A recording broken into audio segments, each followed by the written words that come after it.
Okay, welcome everybody to the Tuesday afternoon live in Lead Her Rising. I'm Nikki Hamilton. I'm really happy to be here. What we're going to be going through today are just a few really practical tools and strategies to calm feelings of anxiousness.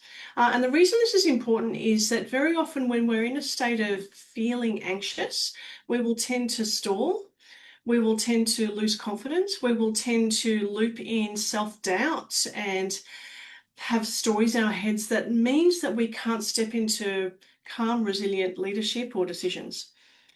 And who would agree that feeling anxious is actually really, really unpleasant? It's a super unpleasant feeling and no one likes it. And it's actually really common when you've been navigating adversity, navigating life's difficulties, life storms, that you can reach a rocky period where you do start to have those feelings of anxiousness is very common.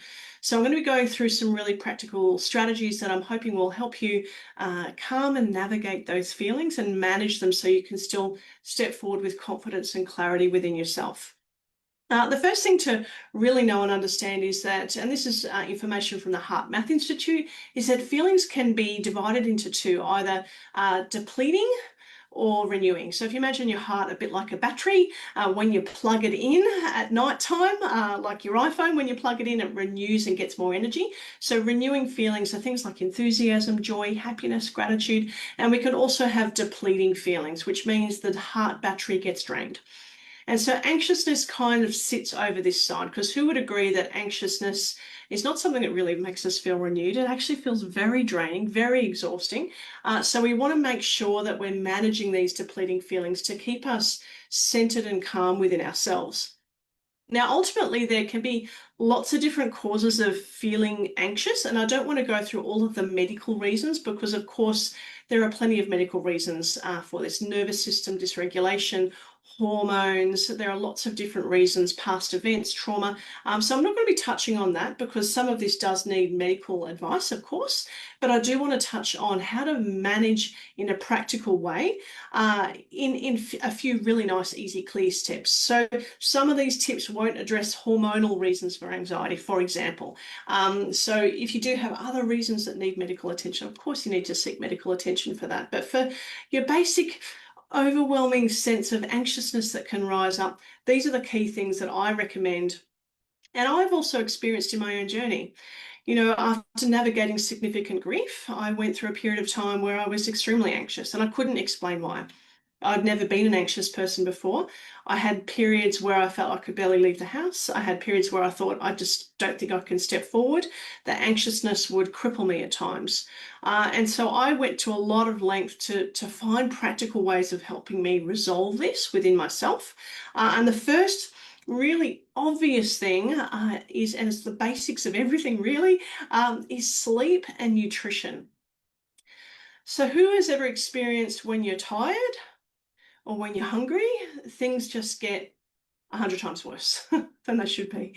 So adequate sleep, which means having a good sleep routine. Go to bed at the same time. Turn off your screens an hour before bed so you're not wired when you get into the bedroom. Try and make sure that your work is outside the bedroom. So don't have your laptop or your to-do list in the bedroom. So basically you have the opportunity to have a healthy sleep is essential. As well as your nutrition. So some of the things that really heighten feelings of anxiousness are caffeine and chocolate. I know it's heartbreaking for me to say this, but you should really be eliminating caffeine and chocolate when you're going through anxious periods. I didn't drink coffee for a year. And I'm still alive. I drink coffee now. I've survived my non-coffee period, but I did find that drinking coffee in that period of time where I was extremely anxious made things 100 times worse. Chocolate also can have the same effect on some people, so consider just ditching that. The other thing to ditch, again, I say this with a little bit of a broken heart, is wine and alcohol. Now, alcohol is a sort of thing that we think relaxes us, but in actual fact, it can have the opposite effect. It disrupts our sleep. It means our sleep patterns are not healthy. We don't get into a deep sleep, and it can also impact our nervous system. So the few things that I would really highly recommend as the first step, really clear for women, if you're navigating that period of time, just try for 2 weeks, ditching alcohol, ditching coffee, getting some better sleep and getting your nutrition on track. The next thing, again, really super simple, exercise. What we know about exercise and managing emotional feelings is that is like one of the number one things that can really work well.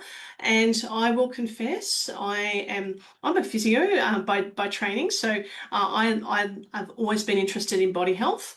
But when I went through my really difficult period in life, I felt that I didn't have the energy to exercise. Who's ever felt that? That sense of just no motivation. So I, in the end, asked a trainer, a personal trainer, and just made a booking. I forced myself into the habit, and once I got the wheels in motion, a bit like push starting a car, once I got the habit back on track, and then I was able to get back into an exercise routine, and I now exercise every day. So exercising is really important to manage those depleting feelings of anxiousness. So get your nutrition on track, ditch coffee, ditch get your sleep on track, and then I know if you might not be motivated, you might feel too busy, a simple walk is enough. Anything you can do to get your heart rate up a little. The next thing with anxious feelings is to really pay attention to where you're breathing. So if you try this now, if you recall an anxious moment in your life, perhaps bring up a feeling of anxiousness. And as you do that, just notice where you're breathing. And what we know is that when we're experiencing feelings of anxiousness, our stomach or our diaphragm starts to tighten up, and we end up breathing into the top half of our lungs, which makes our necks tight, can sometimes contribute to neck pain and headaches, shoulder pain. So ultimately, if you can imagine your lungs a bit like upside down broccoli, the best oxygen exchange happens in the floury bits down the bottom. And it means if we are relaxing the belly, and allowing the belly to expand as we inhale, softening the shoulders, breathing into the right place, we get better oxygen exchange, but the movement of the diaphragm can also help those feelings of anxiousness. So try this. If you let your belly completely relax, now you might want to sit down for that or even lie down. That's a nice way of doing it. Let your belly completely relax for a moment. Let it completely hang out. Have your hands on your belly for a moment. And then as you take a breath in, as you take a slow breath in, imagine a bit like a bathtub rising, that the belly just expands a little into your hands. And then as you exhale and breathe out, there's no force, just let your air fall out. So it's a slow, low belly breath. It doesn't need to be a deep breath, just a slow, low breath. And if you change where you're breathing, instead of breathing up here, up the top, but breathe down into the belly a little more, that can help calm feelings of anxiousness, as can a longer exhalation. So if you just have a breath in and then make a slightly longer exhale, that can also be a great tool to be able to manage those feelings of anxiousness. So we've got the basics. We've got ditch coffee, ditch alcohol for a short, even if for a short period of time. Get your sleep health on track. Then we've got get some exercise every day. Then it's asking the question, where am I breathing right now? Is it up into my neck and shoulders? Can I relax my belly and take a couple of slower, longer exhalations? Allow my belly to expand as I inhale just a little. And like I said, you might want to try that lying down. So there's the first three steps. The next step really, and again, I've touched on this a little bit, is to understand what your posture is doing. So if you go back now to that sense of feeling anxious, and you might notice, even if you close your eyes down and recall a moment of anxious feelings, you might notice A, where you're breathing, but you might also notice that your posture has a certain state or a certain alignment. And so what we know about feelings is it's not just emotions, but it's closely linked to our posture and closely linked to where we're breathing. And you'll also notice that there are probably some words that come into your head when you're feeling anxiousness, like those words of self-doubt or the questions or the fear and worry about what might happen in the future. So if you tune in your posture, when you feel or tune into anxiousness, where am I breathing? What is my posture doing? What words am I hearing? So think of that for a moment. Now, what I want you to do is take a breath, check your arms out a little bit so you get rid of that. I want you to recall now, if you can, just a moment in your life where you felt calm and confident. So close your eyes down. Recall a moment you felt calm and confident at some point in your life. And as you bring that feeling in, I want you to notice, where are you breathing? What is your posture doing? And what words are you saying to yourself? And you'll notice that it's very different to the anxious state. So how we feel is not just an emotion, it's how we stand, it's where we breathe, it's the words that we have in our heads. So when you find yourself in that place of anxiousness, yes, pay attention to where you're breathing, but also can you adopt, okay, calm, confident posture? What words do I need to hear? Which brings me to my final step. The voices in your head, the voices that you listen to.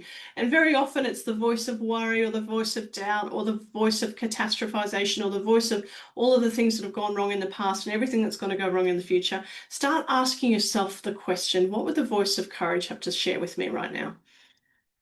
What would the voice of courage have to share? What would the voice of calm confidence have to share with me right now? So getting clear on what voice you're listening to. It's not to say that the voice of worry is not still going to be there in your mind. It is. The voice of worry serves a purpose. You know, the voice of worry will say to me, hey, Nikki, look left and right before you cross the road. Excellent. Great idea. Good choice. Not a bad thing. But we also need to ask ourselves the question, what would the voice of courage have to share? So we've got now hopefully a handful of tools that you can start to implement. Nutrition, ditch alcohol, coffee, get your sleep on track. Exercise, move your body, go for a walk, go for a run, get to the gym, go to a dance class. Dance in the lounge room if you need to. Nutrition, exercise. Where are you breathing? What is your posture doing? And what words do you need to hear? And if you implement those strategies, you can start to step out of that state of anxiousness and toward that sense of calm confidence within yourself and take steps toward that so you can become a better leader. That means you can make decisions clearly, communicate, and come from a place of responsiveness rather than reactivity.